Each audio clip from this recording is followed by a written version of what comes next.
अब बिल्कुल बात ना करना। देखो सुनो, आप किसी पॉलिनोमियल का जीरोज कैसे निकालते हैं ये बता रहा था। एक क्वेश्चन जो बताना है उसी को लेकर चलते हैं और आपको समझाते हैं।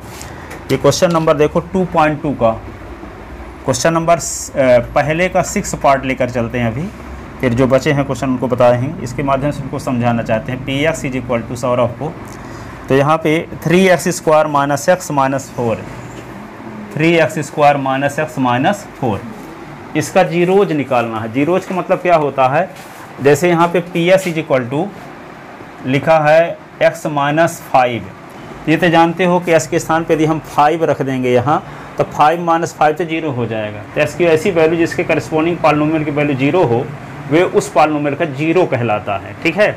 और इस पॉलिनोमियल की डिग्री क्या है, 1 है, इसको लीनियर पॉलिनोमियल कहते हैं। जिसकी डिग्री 2 होती है इसको कहते हैं क्वाड्रेटिक पॉलिनोमियल, जिसकी डिग्री 3 होती है इसको कहते हैं क्यूबिक पॉलिनोमियल। तो जो लीनियर पॉलिनोमियल होता है उसका 1 जीरो होगा, जिसका जो क्वाड्रेटिक पॉलिनोमियल होगा उसका 2 जीरो होगा, और जो क्यूबिक पॉलिनोमियल होगा उसका 3 जीरो होगा, ठीक है।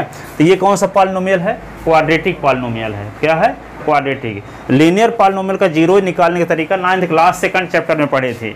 अब यहाँ आप पढ़ेंगे क्या, क्वाड्रेटिक पॉलिनोमियल का जीरो निकालना। तो क्वाड्रेटिक पॉलिनोमियल का जीरोज कैसे निकालेंगे, जीरो वहाँ सिंगल जीरो तो जीरो बोलते थे, यहाँ क्या बोलेंगे, जीरोज, 2 जीरो होंगे ना, तो यहाँ पे जीरोज निकालेंगे। तो जीरोज कैसे निकालेंगे, एस की कौन सी वैल्यू इसमें पुट कर दें कि इसकी वैल्यू 0 आए, तो ये तो नहीं सोच पाओगे इतना जल्दी, लेकिन यहाँ तो सोच सकते थे कि इसके स्थान पे 5 रखते हैं तो 5 माइनस 5 0 हो गया। पर ये कन्फर्म पता है कि जीरोज की डेफिनेशन क्या है, वेरिएबल की वह वैल्यू जिसके करस्पॉन्डिंग पॉलिनोमियल की वैल्यू 0 हो वो उस पॉलिनोमियल का जीरोज कहलाता है, ठीक है।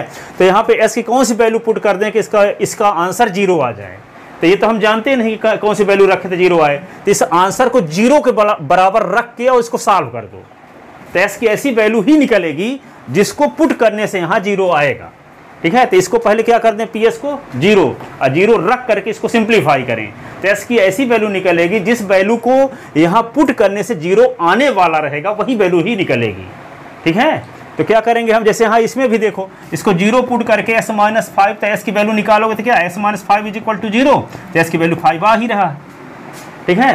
तो जब यहाँ 0 पुट करके s की वैल्यू निकालते तो 0 जो निकल आता है, इससे ये बात साबित हुई कि यहाँ पी एस को 0 के इक्वल रखने से s की वैल्यू यहाँ से भी निकलेगी, तो जो s की वैल्यू निकलेगी उस वैल्यू को इसमें पुट करेंगे तो 0 आएगा, ठीक है। तो वही जीरोज कहलाएगा इस क्वाड्रेटिक पॉलिनोमियल का, ठीक है। तो हम क्या करेंगे, for the zeros of P S be put, क्या लिखेंगे, for the zeros of P X be put P S is equal to 0, ठीक है। तो 0 is equal to 3x² minus X minus 4,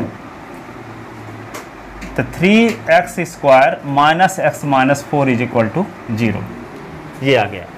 अब देखो इसका फैक्टर कैसे करेंगे, तो इसका फैक्टर करने का बेसिक तरीका जानो।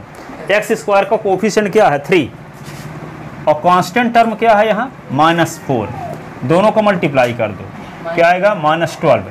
-12 के कितने फैक्टर हो सकते हैं, तो -12 के फैक्टर हो सकता है 4 इंटू -3, और -12 का फैक्टर हो सकता है -4 इंटू 3, -12 का फैक्टर हो सकता है 6 इंटू -2, -12 का फैक्टर हो सकता है -6 इंटू 2, -12 का फैक्टर हो सकता है 12 इंटू -1, -12 का फैक्टर हो सकता है -12 इंटू 1, ठीक है।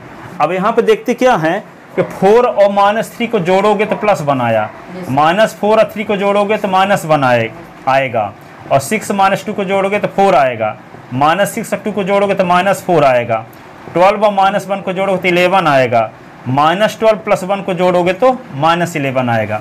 यहाँ मिडिल टर्म क्या है, s का कोफिशिएंट -1 है, तो -1 इसमें आ रहा है, देखो, ठीक है। इसका मतलब क्या किए, x² के पहले जो नंबर थी उसका मल्टीप्लाई कर दिए कांस्टेंट टर्म के साथ, तो यहाँ पे 3 इंटू -4 तो क्या है, -12। अब -12 के बहुत सारे फैक्टर बन सकते हैं, लेकिन वे फैक्टर लेना है जिस फैक्टर को ऐड करने से मिडिल टर्म आता हो। कौन सा फैक्टर लेना है, जिसको जोड़ने से क्या आता हो, मध्य पद आता हो, मिडिल टर्म आता हो, ठीक है। तो यहाँ पे क्या है, -12 के दो फैक्टर कौन से लेंगे, -4 इंटू 3, तो जहाँ यहाँ -1 x है वहाँ क्या लिख देंगे, -4x + 3x, क्या लिख देंगे, -4x + 3x, तो -4x + 3x मिलके क्या होगा? -x, यही ना होगा। -4s और प्लस, जैसे -4x + 3x = क्या होगा? -x। तो जहां -x है वहां क्या लिखेंगे? -4s + 3s, ऐसे भी लिख सकते हो, 3x - 4s, तब भी आएगा -x। तो चाहे इसको पहले लिखो इसको बाद में, चाहे इसको पहले लिखो इसको बाद में, दोनों लिख सकते हैं। याद भी नहीं करना पड़ेगा कि आपको याद रखना पड़ेगा -4s को पहले लिखना है, ठीक है? किसी को लिख सकते हो पहले, किसी को बाद में, उसको ऐड करने से -x आना चाहिए, ठीक है? तो बात समझ में आई? सबसे पहले क्या करते हैं, x² का जो कोफिशिएंट रहेगा उसका मल्टीप्लाई किसके साथ करते हैं? कांस्टेंट टर्म के साथ करते हैं। मल्टीप्लाई करने से जो नंबर आती है उसके 2 फैक्टर करते हैं। उसके 2 फैक्टर बहुत सारे हो सकते हैं, लेकिन कौन सा फैक्टर लेना है? जिसको ऐड करने से मिडिल टर्म आता हो, जिसको जोड़ने से क्या आता हो? Middle term. मिडिल टर्म क्या है यहाँ? -x, ठीक है? तो क्या लिखेंगे आप? 3x² 3x² और फिर क्या? -4x + 3x, आइए -4 को सीधे उतार देंगे, ठीक है ना? अब देखो 2 का पेयर बनाएंगे, एक पेयर ये बन गया, एक पेयर ये बन गया। अब दोनों पेयर से जो कॉमन हो सकता हो वे कॉमन लो। तो इन दोनों में से क्या दिख रहा है? दोनों से क्या कॉमन दिख रहा है? x। दोनों से s कॉमन ले सकते हैं। इन दोनों से क्या कॉमन ले सकते हैं? कुछ कॉमन नहीं होगा तो 1 लेते हैं फॉर्मेलिटी के लिए। कॉमन तो कुछ दिख नहीं रहा, ठीक है, जो दोनों में हो, इसका मतलब 1 सबसे कॉमन लिया जा सकता है। कॉमन लेना ही लेना है कुछ ना कुछ, तो कुछ कॉमन हो नहीं रहा तो क्या कॉमन लेंगे? फिर 1, ठीक है? तो इससे कॉमन लेंगे x से, तो इससे कॉमन जब s लेंगे तो x 2 बार है तो एक बार x बच जाएगा, तो 3s बचेगा। और फिर s कॉमन ले लिए हैं तो -4 भर बचेगा, यही ना? अब इससे क्या कॉमन लेना है? कुछ कॉमन नहीं लेना है, तो 1 कॉमन लेंगे तो क्या बचेगा? 3s - 4 = 0। अब देखो 3s - 4 दोनों में है, ठीक है? यदि मान लो यहाँ पे लिखना चाहिए आपको -4s + 3s, धोखे से आप क्या लिख दिए? 4x - 3s लिख दिए। तो 4x से 3s निकालोगे तो क्या आएगा? +x आएगा, है यहाँ -x। तब यहाँ कॉमन लेने के बाद इसमें जो बचेगा और कॉमन लेने के बाद इसमें जो बचेगा, दोनों डिफरेंस आएंगे, अलग अलग टर्म आएंगे। ये अलग रहेगा तो ये अलग रहेगा, ठीक है? यदि कॉमन लेने के बाद सेम बच रहा है तो समझ जाओ कि हमारा जो फैक्टर चूज किए हैं वे सही है, ठीक है ना? तो इसका मतलब क्या हुआ? कॉमन लेने के बाद जो यहाँ बच रहा है 3s - 4, यहाँ कॉमन लेने के बाद 3s - 4 बच रहा है, दोनों में सेम टर्म बच रहा है। इसका मतलब हमारा जो ये जो किए हैं फैक्टर तो राइट किए हैं, ठीक है? अब क्या करेंगे? 3s - 4 दोनों में है तो क्या करेंगे? इसको कॉमन ले लेंगे फिर से। इसको कॉमन ले लेंगे फिर से 3s - 4 को, तो पहले से क्या बच जाएगा? s, दूसरे से क्या बच जाएगा? +1। क्या बच जाएगा? +1। तो फिर से कॉमन लेते हैं, 3s - 4 कॉमन ले लेते हैं दोनों से, तो पहले से बच जाता है s, दूसरे से बच जाता है 1 = 0, ठीक है? अब इसको 3s - 4 = 0, r s + 1 = 0। अब r यहाँ क्यों लिखते हैं? r लिखने की वजह बताते हैं।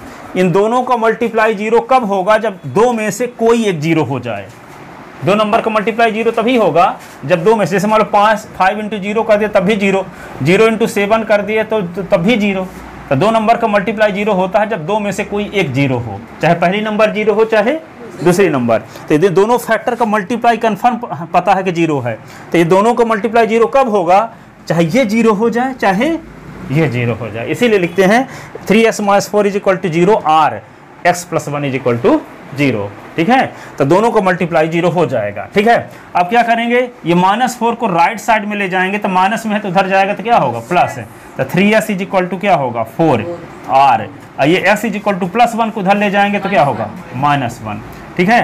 तो x = क्या होगा? यहाँ 3 और s के बीच में कोई साइन नहीं है, तो जब 3 और s के बीच में कोई साइन नहीं है प्लस माइनस का, तो समझ जाओ इनटू है। क्या समझोगे? इनटू। और जब इनटू है तो कोई टर्म एक साइड से दूसरे साइड में जाएगा तो अपान में होता है, डिवाइड होगा, है ना? क्या होगा? डिवाइड होगा। और प्लस माइनस रहेगा तो साइन चेंज होता है, प्लस है तो माइनस हो जाएगा, माइनस है तो प्लस। लेकिन जब इनटू रहेगा तो एक साइड से दूसरे साइड में ले जाएंगे तो क्या होगा? डिवाइड हो जाएगा। तो क्या आएगा? 4/3 r, ये s = -1। तो 4/3 एक 0 होगा, दूसरा 0 -1 होगा। यदि 4/3 इसमें s के स्थान पर रख देंगे, इसको सिंप्लीफाई करेंगे तो 0 आएगा। -1 इसमें s के स्थान पर रख देंगे, इसको सिंप्लीफाई करेंगे तो 0 आएगा। तो ये दोनों वैल्यू इन दोनों वैल्यू के करेस्पॉन्डिंग इस पॉलिनोमियल की वैल्यू क्या होगी, 0 होगी। इसलिए ये भी 0 होगा इस पॉलिनोमियल का, ये भी 0 होगा इस पॉलिनोमियल का। तो एक 0 को अल्फा नाम रख देते हैं, दूसरे 0 का नाम बीटा रख देते हैं। क्या रख देते हैं? एक का नाम अल्फा और दूसरे का बीटा। तो क्या लिखेंगे? Hence let alpha is equal to क्या लिख दे, 4/3 और beta is equal to -1 are zeros of given polynomial. अब एक बात और समझ लो, जो ये क्वाड्रेटिक पॉलिनोमियल है तो इसको हम कंपेयर करते हैं,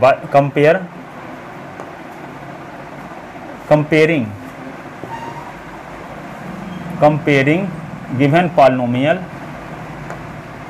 polynomial PS is equal to 3x² minus x minus 4 with PS is equal to ax² plus bx plus c we get. तो यहाँ पे देखो s² कोफिशिएंट a है, यहाँ s² कोफिशिएंट 3 है, तो a is equal to 3। s का coefficient यहाँ b है, यहाँ s का कोफिशिएंट -1 है, तो b इज इक्वल टू -1। यहाँ कांस्टेंट टर्म c है, यहाँ कांस्टेंट टर्म माइनस, तो c इज इक्वल टू -4। ये हुआ, ठीक है। अब इसको क्या करेंगे, अल्फा प्लस बीटा की वैल्यू निकालो, जीरोज का सम निकालो, तो क्या आएगा, अल्फा और बीटा को जोड़ दो, तो alpha plus beta is equal to -b/a आना चाहिए, alpha into beta is equal to c/a आना चाहिए, तभी हम कहेंगे कि जो जीरोज निकाले हैं वे सही है, ठीक है।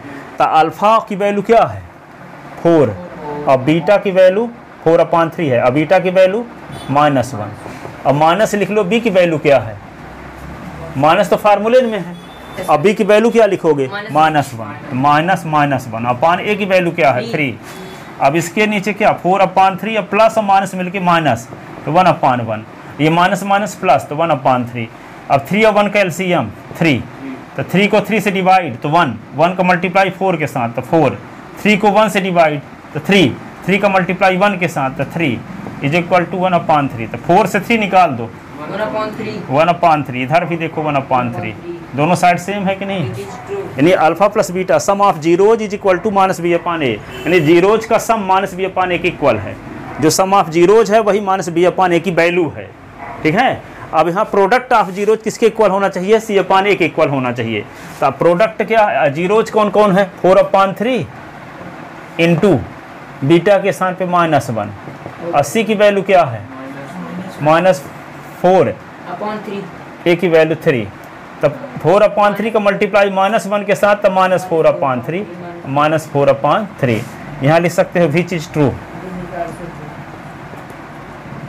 जो कि सत्य है। सत्य क्या है कि अल्फा प्लस बीटा की वैल्यू -b/a के इक्वल है, ये बात सत्य है।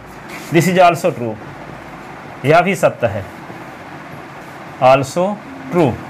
क्या सत्य है कि अल्फा इंटू बीटा की वैल्यू c/a के इक्वल भी है, ठीक है। तो इसमें क्या निकालना था, इसमें इसका जीरोज निकालना था, और जीरोज और क्वाड्रेटिक पॉलिनोमियल के कोफिशिएंट में रिलेशन जो था उसको भी वेरीफाइड करना था, ठीक है। तो क्या लिखोगे, hence relation between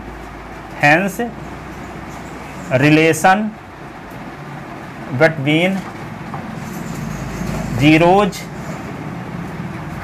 and coefficient of quadratic polynomial is verified. Hence relation between zeros and coefficient of quadratic polynomial is verified, ठीक है। तो ये पूरा लिखो, यहाँ से पहले इसको पूरा लिखो और फिर लास्ट में ये लिखना, इसके बाद करिए zeros of given polynomial, फिर comparing given polynomial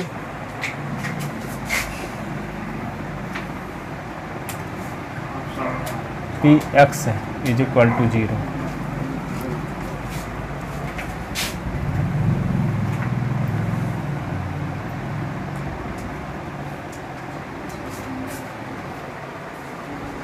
यहाँ तक लिख लो, इसके बाद ये लिखते हुए ऐसे पहुँचो, फिर ये।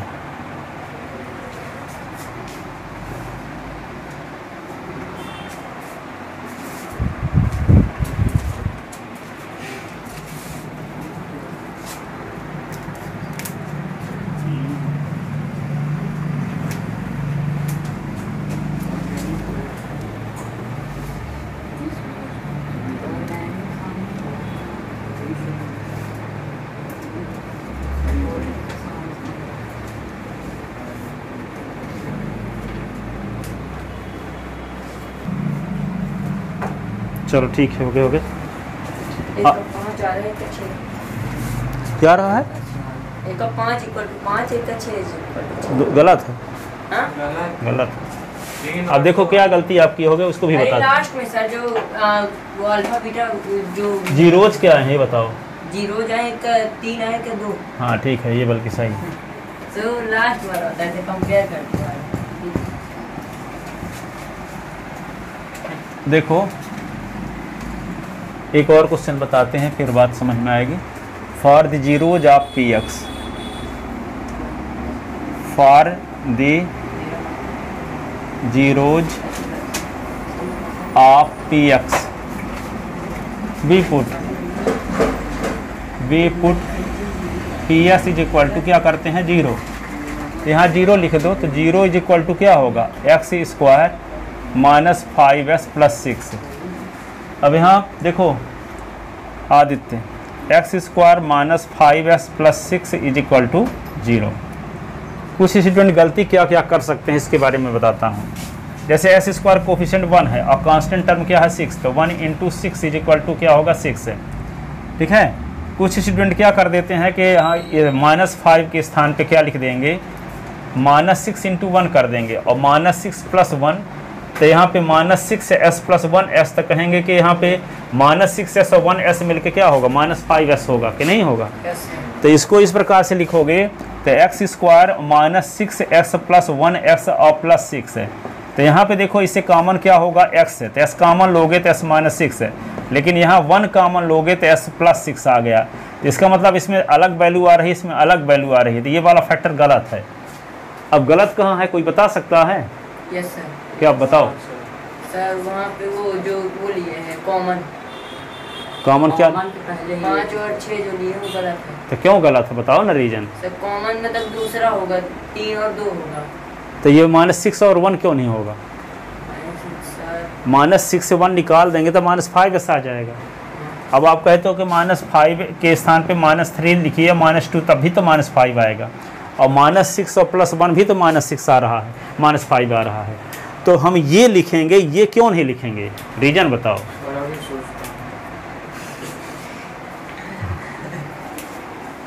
नहीं तो यदि ऐसा क्वेश्चन ना पूछेंगे ना तो आप छोटी छोटी गलती कर दोगे। हाँ सर, ये राज है। हाँ सर। सर इसका जो सर 5 का है उसका सर बोलो। वही आ रहा सर, नहीं पता। अब कैसे पता हो जाता है कि गलत है? कॉमन लेने के बाद यहाँ कुछ अलग आ जाए, यहाँ कॉमन लेने के बाद यहाँ कुछ अलग आ जाए, दोनों सेम ना रहे तो समझ जाओ गलत है। Yes sir. पर कुछ स्टूडेंट क्या करते हैं, ये किए यही रहेंगे, ज़बरदस्ती यहाँ -1 भी बना देंगे और फिर यहाँ s - 6 कॉमन भी ले लेंगे और फिर s + 1 चाहे जो आता हो। ठीक है ना, क्योंकि सब टेस्ट में हम सब प्रकार के स्टूडेंट को देखते हैं ना बार बार। ठीक है, तो इसीलिए जो गलतियाँ करते हैं स्टूडेंट, उन गलतियों को भी अभी से बता रहे हैं ताकि वे गलती आप ना करो। ठीक है, तो सुनो। हाँ, अब देखो रीजन बताते हैं इसका गलत क्यों है। ये क्या रूल क्या बताए हैं कि s² का जो कोफिशिएंट है और कांस्टेंट टर्म को मल्टीप्लाई करते हैं, तो s² का कोफिशिएंट क्या है 1 और कांस्टेंट टर्म क्या है 6 है, तो 1 और 6 का मल्टीप्लाई करने 6 आता है। तो हम क्या बोलते हैं कि ये जो 6 आया है 6 के फैक्टर करना है, तो 6 का फैक्टर क्या होगा 3 × 2 कर सकते हो, और 6 के फैक्टर -3 × -2 कर सकते हो। 6 का फैक्टर 6 × 1 कर सकते हो, और 6 का फैक्टर -6 × -1 कर सकते हो। पर 6 का फैक्टर -6 से × 1 होगा ही नहीं, क्योंकि -6 का मल्टीप्लाई 1 के साथ कर तो -6 आती है, तो -6 का फैक्टर कहलाएगा। तो ये तो -6 का ये फैक्टर है ही नहीं।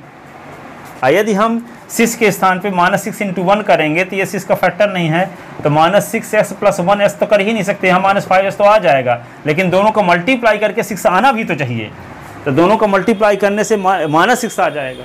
तो ये इससे -6 × 1 6 का फैक्टर नहीं है, बल्कि ये है, तो -6 और -1 तो क्या होगा, +6 होगा, लेकिन इसको -6 और -s करेंगे तो -7s आएगा, -6x -1s करेंगे तो -7x आएगा, यहाँ है क्या, 5 है, इसलिए क्या लेंगे, 6 का फैक्टर ये है, तो यहाँ -3 और -2 ऐड करेंगे तो -3 और -2s ऐड करें तो -5s आएगा, लेकिन इन दोनों को मल्टीप्लाई करने 6 भी आएगा, -6 नहीं आएगा। तो फैक्टर किसका होना चाहिए, 6 का, ठीक है, यानी x² का जो कोफिशिएंट है और कांस्टेंट टर्म को मल्टीप्लाई करने से जो नंबर आया है उसका फैक्टर होना चाहिए। ये क्या था, ये -6 का फैक्टर है, जबकि यहाँ आ रहा है +6, ठीक है, तो ये -6 × 1 6 का फैक्टर नहीं है, तो इसको ले ही नहीं सकते हैं हम, इन्हीं में से कुछ लेना होगा।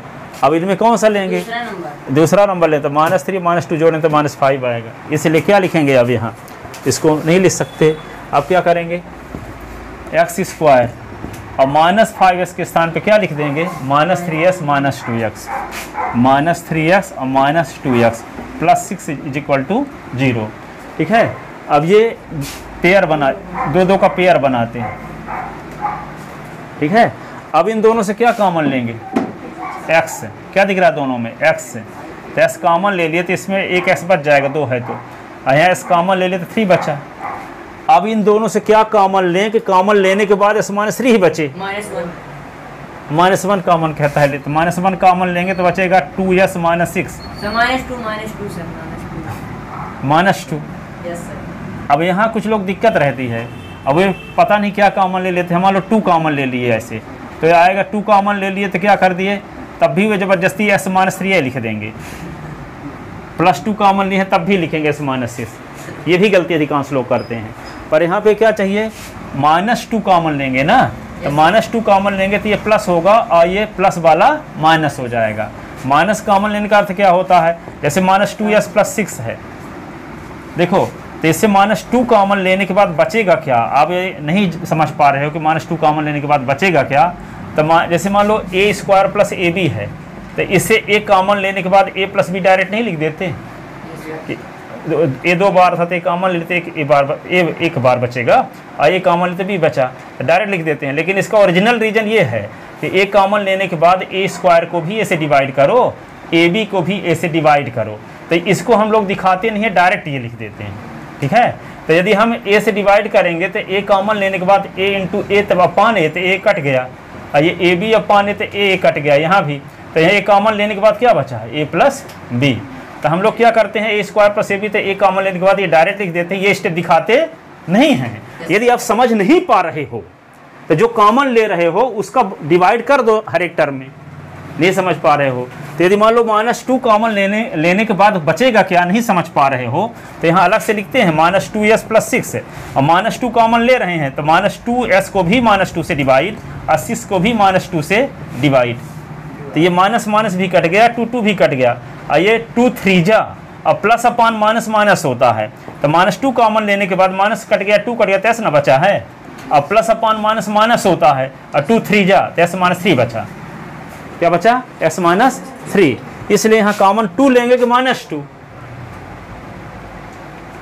कॉमन लेंगे ना, 2 कॉमन लेने से क्या होगा, यदि हम 2 कॉमन लेंगे तो -2s को 2 से डिवाइड करना पड़ेगा, 6 को 2 से डिवाइड करना, तो 2 कट गया, 2 3 जा, तो क्या होगा, 2 कॉमन लेने के बाद -s + 3 बचेगा। अब बचना क्या चाहिए, s -3, ठीक है। तो कॉमन क्या लेंगे, 2 के -2, ठीक है, क्या कॉमन लेंगे, -2। तो जब -2 कॉमन लेंगे तब आएगा s -3, ठीक है। अब s -3 कॉमन लेंगे फिर से दोनों से, तो s -3 कॉमन लेंगे तो पहले से बच गया s, दूसरे से 2 = 0। अब इन दोनों को मल्टीप्लाई 0 कब होगा, ये 0 होगा तब भी मल्टीप्लाई 0 हो जाएगा, ये 0 होगा तब भी मल्टीप्लाई 0 हो जाएगा। इसका मतलब क्या हुआ, s -3 = 0 r, s -2 = 0, तो s = 3 r, s = 2, hence zeros of px, hence zeros of P X are, alpha is equal to 3 और बीटा इज इक्वल टू 2। ठीक है, अब क्या करेंगे? Compare given polynomial with.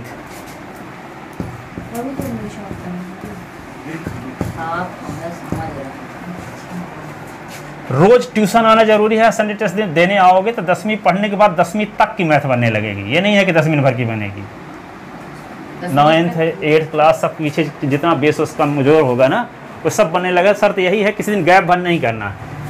Gap सिर्फ एक कंडीशन में कर सकते हो, जब हॉस्पिटल में एडमिट हो बस, और दूसरा रीज़न नहीं कि किसी के पास डेथ था तो किसी के कुछ था, ऐसे कुछ नहीं चलेगा। फिर भी आ सकते हैं व्हीलचेयर में। हैं? व्हीलचेयर में आ सकते हैं। सर आपका चेयर तो बच जाएगा सर, स्पेस अपनी चेयर रख बता, देंगे। कहने का मतलब इतना सीरियसली पढ़ना है और सब कुछ छोड़ के।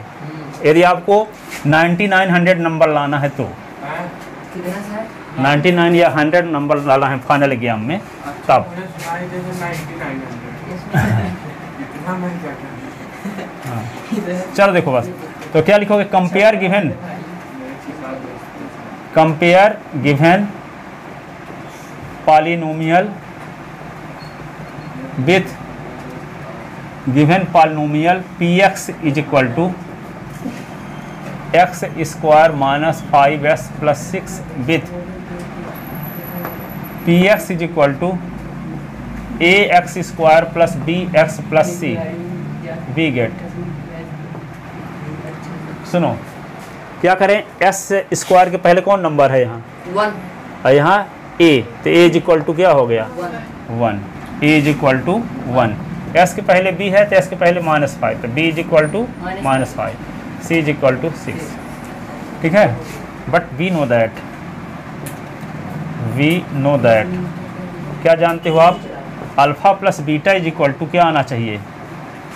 -b/a, और alpha into beta is equal to क्या आना चाहिए? c/a।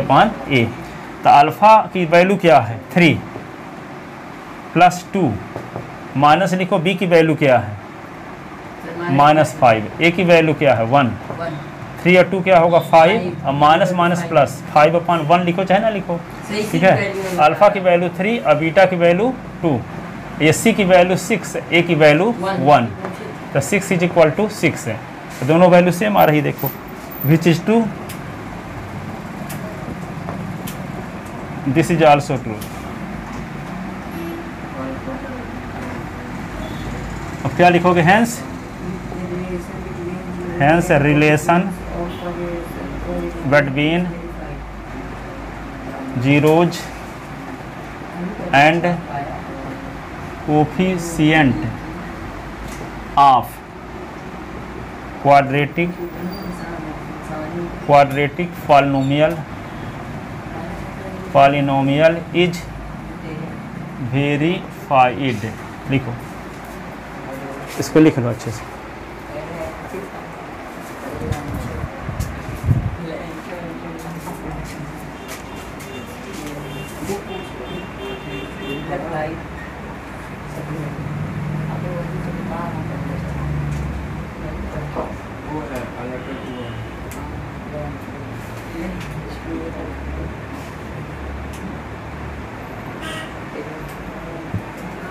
जो लोग कर चुके हैं दूसरा क्वेश्चन लिखो। X square minus 5x minus 6, x square minus 5x minus 6।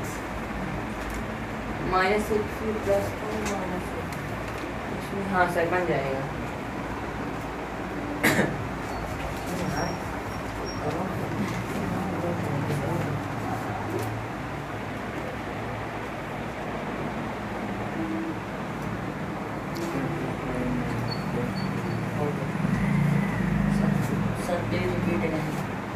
X square minus 5x minus 6,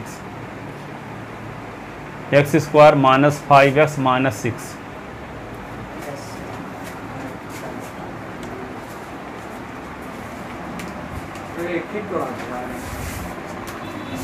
नहीं सर, एक नहीं आ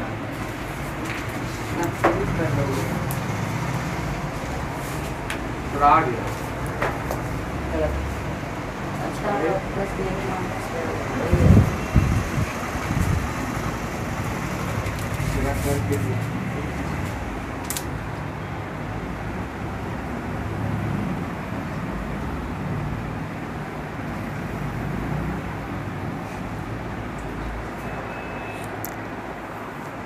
क्या है बोलिए?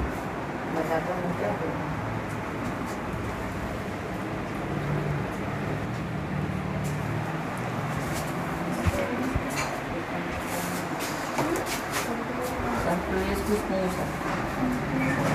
कंपेयर गिवन, तो वही पूछेगा, आप क्यों पूछ रहे हैं, सिफारिश कर रहे हैं। Compare given polynomial, compare given polynomial P X is equal to X square minus 5x minus 6x minus 5x minus 6 with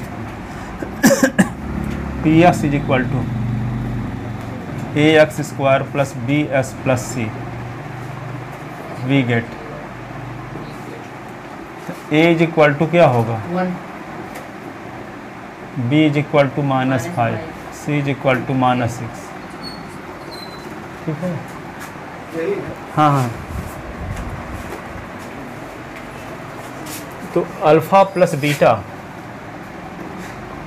is equal to minus B upon A, alpha into beta is equal to C upon A.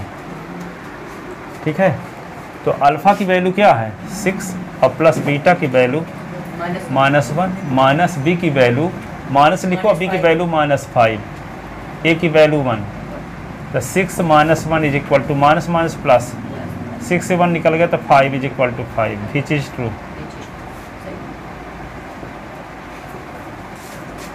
ठीक है, अब alpha की value क्या है यहाँ 6 और beta की value -1, सी की वैल्यू क्या है -6